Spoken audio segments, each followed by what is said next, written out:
کتنی محنت چاہیے، کتنا کام چاہیے، کتنی ایفرٹ چاہیے. اگر اس کی قیمت ادا کرنی پڑے ہمارے پاس کون سی قیمت ہے؟ کوئی قیمت ہی نہیں ہے. اور یہی وجہ ہے کہ اہل جہنم کے مقابلے میں اہل جنت بہت تھوڑے ہوں گے، بہت کم ہوں گے. انسانوں کی جو اکثریت ہے وہ جہنم میں جائے گی، کیونکہ وہ اپنی خواہشات کے پیچھے، ابلیس کے پیچھے، دنیا کے پیچھے بھاگتے رہے.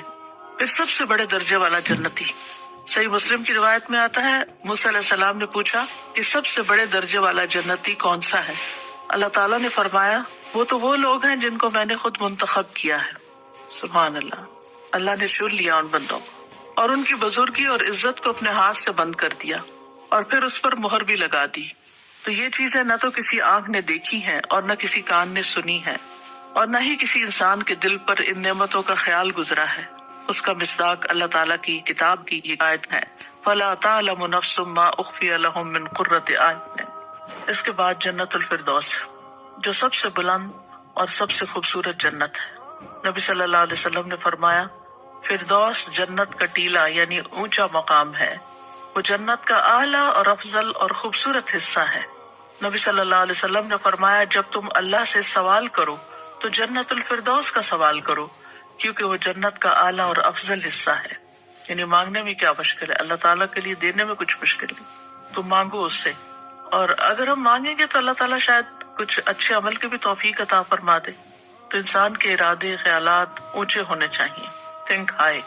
عبادہ بن صامت سے روایت ہے کہ رسول اللہ صلی اللہ علیہ وسلم نے فرمایا جنت میں 100 درجے ہیں، ہر 2 درجوں کے درمیان 100 سال کا فاصلہ ہے. ہر 2 درجوں کے درمیان یعنی ایک درجے سے دوسرے میں 100 سال کا فاصلہ ہے. یعنی 100 سال تک اگر کوئی مسافر چلتا رہے تو جب جا کر وہاں پہنچے، جیسا کہ زمین و آسمان کے درمیان کا فاصلہ ہے. اور فردوس اس کا اعلیٰ ترین درجہ ہے.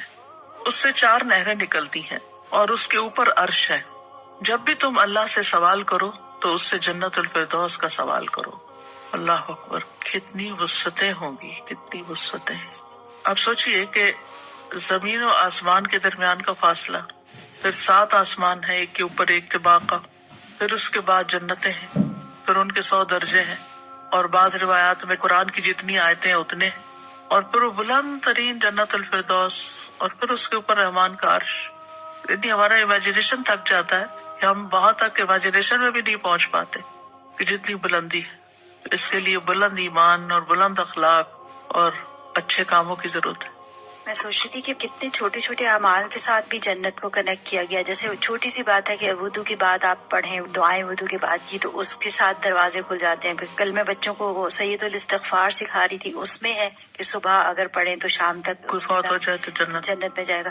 تو کئی اتنے چھوٹے چھوٹے اعمال ہیں، وہ بھی شیطان ہمیں جو ہے وہ بھلوا دیتا ہے، وہ ہم کرنا بھول جاتے ہیں. ہماری نظر میں دنیا کے جو سامنے کام نظر آ رہے ہوتے ہیں وہ زیادہ اہم ہوتے ہیں، اس لیے ہم ان چیزوں سے غافل ہو جاتے ہیں اور ان کے لیے وقت نہیں نکالتے. حالانکہ صرف ارادے کی بات ہے، نیت کی بات ہے اور چاہت کی بات ہے نا.